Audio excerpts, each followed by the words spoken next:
In the name of the Creator, the Redeemer, and the Comforter. Amen.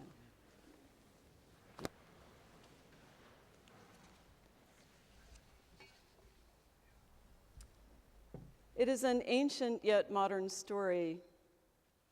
The names have changed, but the stories are the same.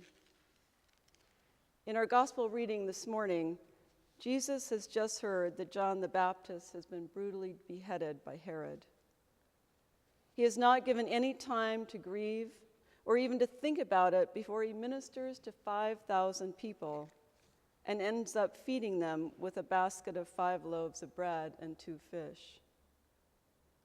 The background of this ancient story is an era of heavy taxation from the Romans. Politics were monarchical, with Herod running his land with an iron fist.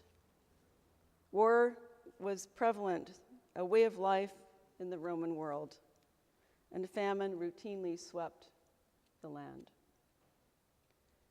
Likewise, we have just heard that 77 people were brutally gunned down in Oslo, Norway, and that we are not given time to even think or to grieve before we hear that there are 500,000 people starving in Somalia due to drought and famine, who need to be ministered to with bushels of bread and fish. Bad news sweeps our land every day. Washington suffers from partisan politics meltdown over a debt limit. Unemployment remains high. People have lost their homes. Drug lords bring us back to the wild, wild west. We are engaged in 2 active and 1 semi-active war. Natural disasters seem to be pounding the earth. Life just seems to be a struggle. Is there any good news? And what do we make of technology that upgrades us instead of us upgrading it? Bombarded with information, we must keep up with Apple, forget the Joneses. We spend much of our day interacting with a one-dimensional flat screen instead of the full 3D color version of our very lives. Well, this morning I want to rewind the DVD about 6,000 years and go to ancient Palestine and visit a typical Israelite family to see if we can draw any parallels from the struggles of their lives to our own. So put on your imaginary 3D glasses and let's watch this family drama unfold. Jacob is currently wrestling an angel by the river Jabbok. Let me just say that Jacob is not the most likable guy in the Bible. He has a lot of skeletons in his closet, and his family is not the most functional around. Sound familiar to anyone? Remember that Jacob's father was Isaac, the very son that Abraham was going to sacrifice on Mount Moriah. I don't think that would have caused too many issues.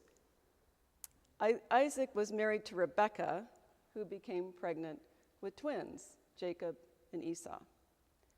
The Lord promises Rebekah that the older son will serve the younger. Out pops Esau first, red and ruddy, not so good looking. Jacob second, beautiful and wonderful to Rebekah. So you get the picture here. Jacob will be served by Esau. Esau is a hunter, an outdoorsman, and it says that Jacob was an indoorsman, probably the Xbox gamer kind of guy. So they grow up, and one day Esau comes back from hunting, famished, and begs Jacob for some food. And Jacob says, I'm not going to give it to you unless you give me your birthright. Esau, famished and angry, says, okay. He sells his birthright to his very brother. But Father Isaac is a traditionalist and has a different plan. He doesn't know anything about this divine plan that Rebekah has been promised and decides that Esau, the older, will get his blessing. So when it comes time for Isaac to die, he tells his wife that he's going to bless Esau. Let the drama begin. Rebekah hatches this plan. Not believing in the Lord's promise, she tells Jacob, go get something, kill it fast, bring it in, you're going to get your blessing. She dresses Jacob in Esau's clothes, puts furry things on his arms and legs in case Isaac touches him because Esau's hairy. Jacob goes in, Isaac is fooled, gets Esau's blessing. Isaac is nearly blind, so Jacob does get in and deceive the family. Esau shows up, wants his blessing, goes into his father, says, I want my blessing. And Isaac is like, I already gave you a blessing. He goes, no, you didn't. Yes, you did. No, you didn't.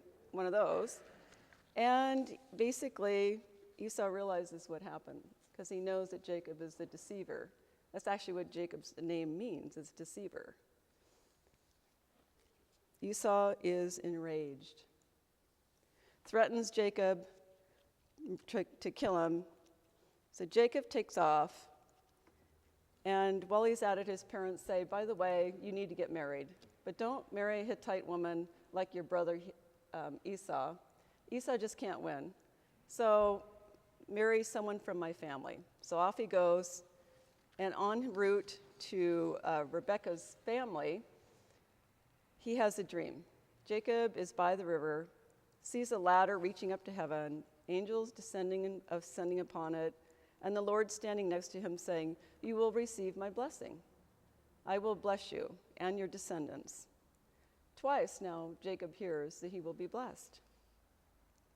The story continues with Jacob marrying his cousin Rachel and Leah after being a lousy negotiator with his father-in-law Laban. For 14 years he works for these women. Sick of his father-in-law and the manipulation, Jacob flees Laban, only to encounter his long-lost brother Esau on the other side of the river. So Jacob concocts a bribe and sends it across with a caravan of gifts, along with the women and children across the river. Perhaps it'll pacify his angry brother. Physically exhausted and deeply anxious about his brother, Jacob is alone in the wilderness. He collapses into a deep sleep. With Laban behind him and Esau before him, he is too spent to struggle anymore. So that long, lonesome night, an angelic visitor visits Jacob, and they wrestle throughout the night until daybreak, at which point the stranger cripples Jacob with a blow to his hip that disables him with a limp for the rest of his life. But even after this, Jacob holds on to the being and says he will not let go until he's blessed. And because then Jacob knew what had happened, that he was face to face with God, he was spared by God. More importantly, and most unlikely, we read that God blessed him there. Again, Jacob is blessed. If we think of our own dark struggles, our own family drama, the headline news, we can see that the human condition continues. Life is never easy, but the wrestling is never void of divine presence and blessings either. How many of us can look back and see that during our most acute struggles in life, we grew the most, and it turned out to be a blessing in disguise? A couple of months ago, I was going through a fairly rough patch in my life, where I was pursuing many opportunities and had a lot of balls in the air. I would wake up in the morning and I would make the phone calls, do the networking, do the lunches, write the emails, and I kept wondering, why is life such a struggle for me right now? And then I had a dream. And I thought I would tell you my dream this morning because I think it's important to know that God still gives dreams. So I was in an area of Tanzania. I visit Africa frequently, and it happened to be a compound that I work on, an orphanage in Tanzania. And it's a rectangular piece of property with a U-shaped building at one end, and there's gates and fencing all the way around. And I was in a corner room, and I was in the room with my cat, Aslan. Aslan, you know, is from C.S. Lewis's Lion, Witch, and the Wardrobe. But Aslan looks like a little lion. He's brown, tiger kind of look, He's in the room with me. And all of a sudden I hear a roar of a lion out in the compound.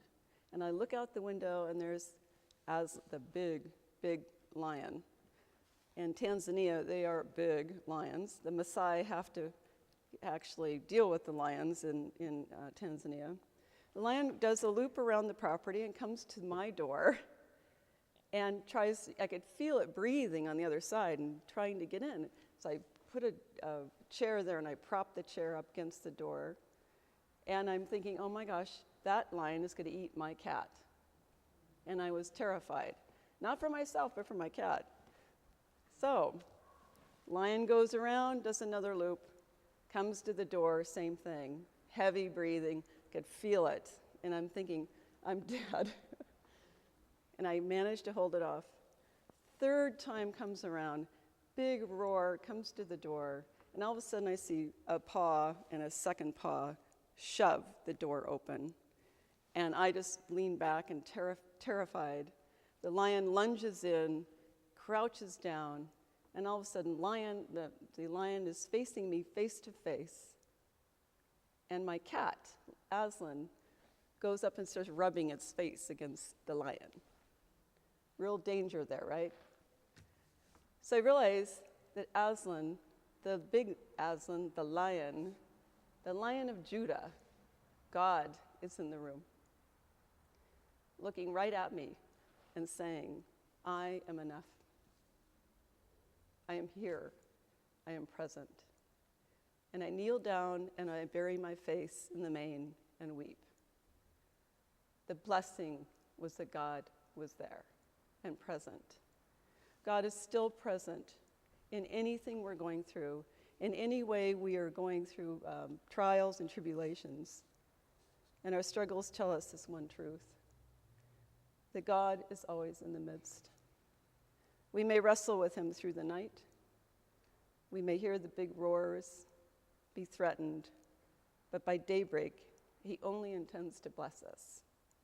We need only to hang on to him until we receive our blessing. So I ask you this morning, what are you struggling with right now? Who are you wrestling? Where is God in the midst? And when will you ask for your blessing? Amen.